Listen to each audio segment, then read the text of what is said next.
Hola, buenas tardes a todos y a todas. Vamos a hacer una pequeña píldora, pequeño video para comentar el capítulo Una historia crítica de la psicología. Es el capítulo 2 del libro Inventing Ourselves de Nicholas Rose. Y la idea es comentar algunas cuestiones generales del texto para facilitar así de este modo la lectura y la comprensión de algunos de los conceptos principales que nosotros tomamos para pensar el curso de psicología, de historia de la psicología. Bien, comentarles primero que Nicholas Rose es un investigador social que actualmente radica su trabajo en el King College. Es un psicólogo que comenzó a hacer historia de la psicología desde una perspectiva Foucaultiana. Hay unos trabajos primeros con Rabineau y hay varias obras importantes de Nicholas Rose que conviene también conocer, como Politics of Life in Self o este mismo libro que nosotros presentamos hoy, que es Inventing Ourselves. Como decíamos, se inscribe en la tradición Foucaultiana, es uno de estos post-Foucaultianos que va a continuar algunos desarrollos vinculados con la idea de biopolítica. Actualmente Rose dedica parte de sus investigaciones al cruzamiento entre psicología y neurociencias. Así que está dedicado a cómo se produce la vida en esos términos y en ese cruzamiento entre disciplinas. Ahora bien, nosotros vamos a centrarnos en este capítulo, el capítulo 2, que se va a enfocar en la historia crítica de la psicología. Entonces, para eso se va a diferenciar de otras maneras de explicar la historia. Algo de esto ya habíamos conversado o visto en el documento de trabajo 1, donde se toman algunos elementos incluso del propio Rose o de algunos autores que Rose cita para presentar la perspectiva histórica que el curso adopta como propia o como forma también de transmitir una historia viva, una historia de la actualidad. Lo primero que nos va a decir Rose en relación a esta historia crítica, dice que una historia crítica que su proyecto, su propuesta se marca en construir o elaborar una historia crítica de la relación entre lo psicológico, lo gubernamental y lo subjetivo. Una historia crítica es la que nos llama a reflexionar sobre nuestra naturaleza y nuestros límites, sobre las condiciones en las que se estableció lo que entendemos por verdad y por realidad. Es decir, la primera tarea de la historia crítica es comprender las condiciones de producción de la verdad y de aquello que llamamos realidad. Es decir, cómo se constituyó una verdad, en este caso vinculada a lo psicológico, o cómo se produjo una realidad psicológica. Es decir, no dar por hechas esas verdades y realidades como si existieran independientemente de las disciplinas, de las instituciones, de las acciones humanas, sino entenderlas como efectos o producciones de todas esas interacciones. Así, la verdad deja de ser algo dado, algo natural entre comillas, y pasa a ser un proceso de producción de relaciones. Esto es muy fiel al planteo genealógico de Foucault, que el propio Foucault va a tomar de Nietzsche. La realidad es el resultado del choque de dos espadas, como lo diría Friedrich Nietzsche. Nos dice también Rose que el objetivo de esta historia crítica no es imponer un juicio, sino hacerlo posible. Es decir, no se trata de velar una verdad oculta, no se trata de que ese juicio sustituya otro juicio como verdad, sino de producir las condiciones para su posibilidad. También nos va a decir que esto permite pensar en contra del presente, en el sentido de poder explorar sus horizontes y sus condiciones de posibilidad.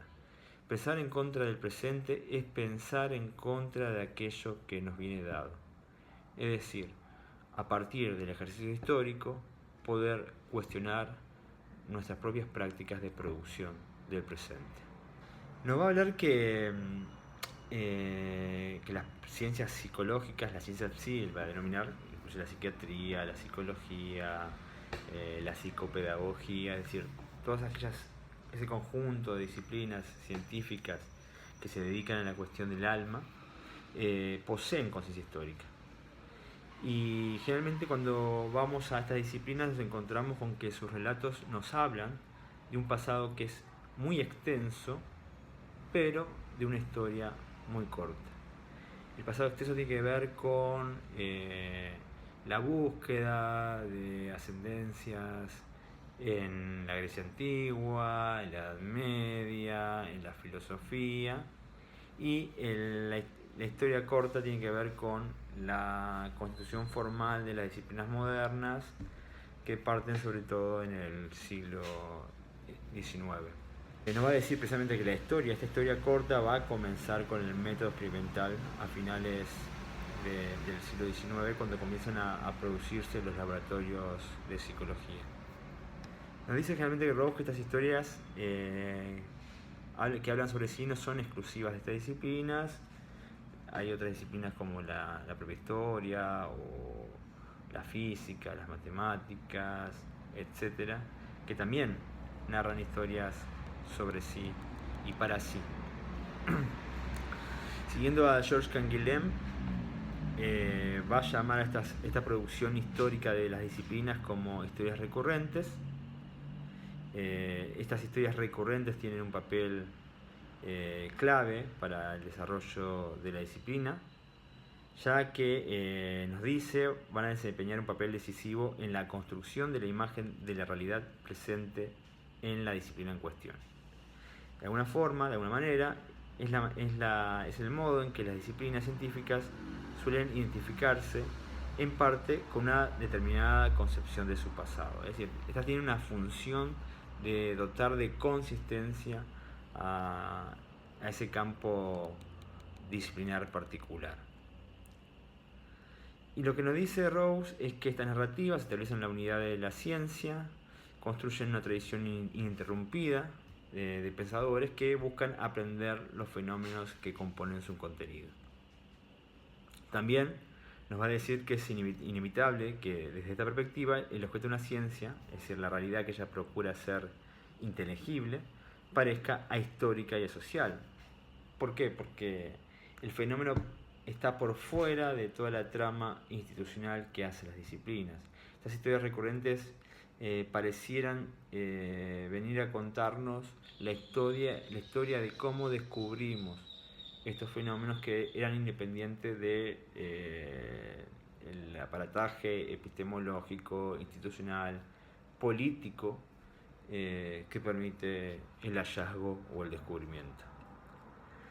Precisamente es esta idea de que esta realidad existe previamente a cualquier intento de estudiarla. Es una realidad que siempre estuvo ahí, y básicamente lo que hacen estos pensadores es dar vueltas alrededor de esta realidad que estaba ahí, y de ahí que se hable de grandes descubrimientos o de grandes hallazgos a partir de los personajes históricos que hacen estas disciplinas. También tiene una función muy particular que es establecer la modernidad de la disciplina en cuestión, en este caso la psicología, es decir, mostrar efectivamente que la disciplina participa del relato moderno, que es hija de esa modernidad y que por tanto es ciencia y que por tanto posee la legitimidad para ampararse en ese gran paraguas de los conocimientos científicos. También tiene un papel de validación, ¿no? Intentan validar el presente por medio también de esta tradición que se muestra respetable. Y también de alguna forma purifican o hacen a un lado, quitan aquellos elementos que pueden ser considerados como perturbadores.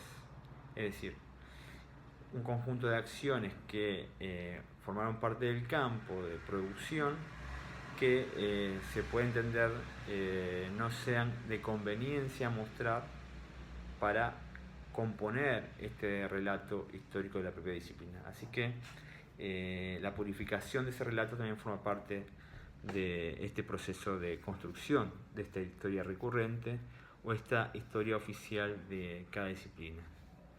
Nos va a decir Nicholas Rose lo siguiente: es un pasado de intuiciones individuales, de avances difíciles y fracasos inesperados, de influencias personales, profesionales y culturales, de obstáculos superados, experimentos decisivos, descubrimientos originales y otras cosas por el estilo.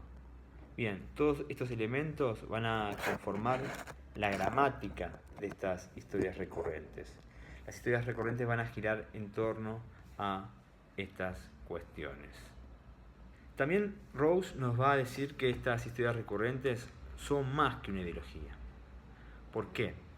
Porque desempeñan un papel constitutivo en la mayoría de los discursos científicos, porque usan el pasado para deslindar el régimen de verdad contemporáneo de una disciplina, y al hacerlo, no solamente usan la historia para vigilar el presente, sino también para moldear el futuro. Es decir, estas historias recurrentes no solo nos hablan de la tradición, no solo nos hablan de la legitimación del pasado para obrar en el presente, sino que también marcan el futuro, lo moldean, producen condiciones de posibilidad para que cosas ocurran y pasen. También estas historias recurrentes van a desempeñar su papel estableciendo una división entre lo que se puede decir y lo que no se puede decir, entre lo que se puede pensar y lo que no se puede pensar. Es decir, constituyen o elaboran lo que Michel Foucault denominó como un régimen de verdad. Vamos a hacer un paréntesis para entender un poco más qué es un régimen de verdad.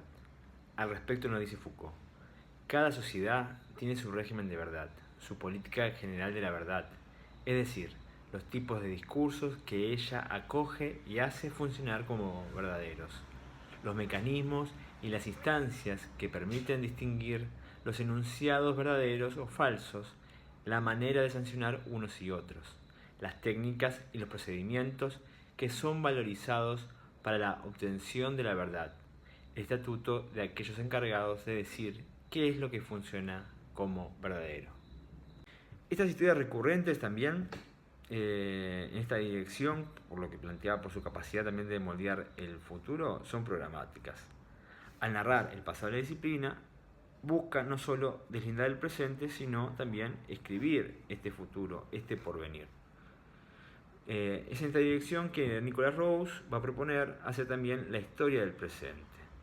Esa historia del presente debe tomar la imagen actual de la disciplina como una reivindicación y como un problema a la vez.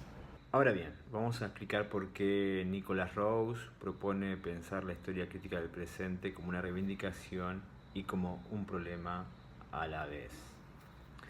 Como una reivindicación en el sentido de que es necesario analizar esa imagen, no verla como mito ni reflejo del pasado, sino observar cómo opera y cuáles son las funciones que actualmente tiene dentro de la disciplina.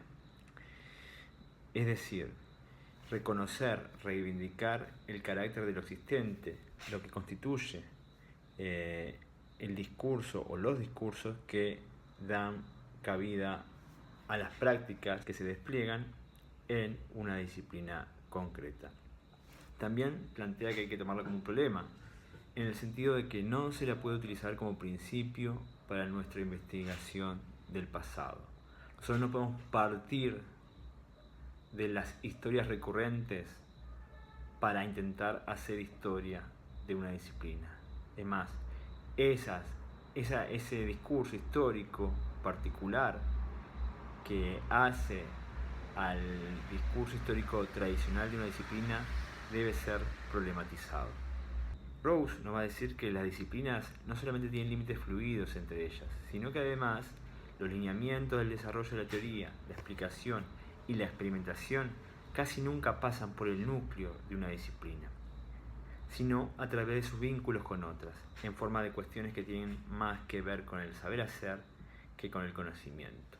Lo que nos está diciendo es que esa división de disciplinas, cada una con su territorio y sus objetos epistemológicos bien delimitados, no es tal. Lo que tenemos es el traspase permanente de distintas prácticas de saber hacer que configuran ese campo y esas relaciones. Nos está diciendo que además de atender el discurso histórico de esa disciplina como si fuera algo aislado, atender a los diferentes atravesamientos que configuran un campo de relaciones y de fuerzas donde se produce el saber.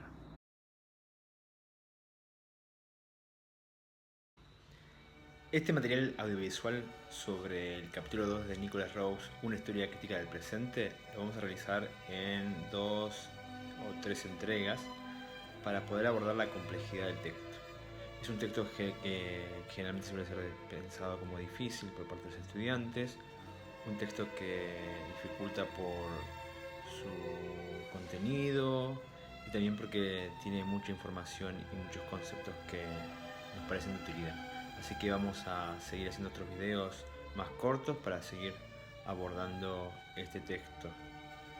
Desde ya les agradecemos, pueden dejar comentarios en los foros abiertos a este respecto para poder tomar inquietudes, dudas, comentarios, preguntas y así continuar el intercambio. Bueno, los dejo por acá, muchas gracias y nos vemos en próximos materiales.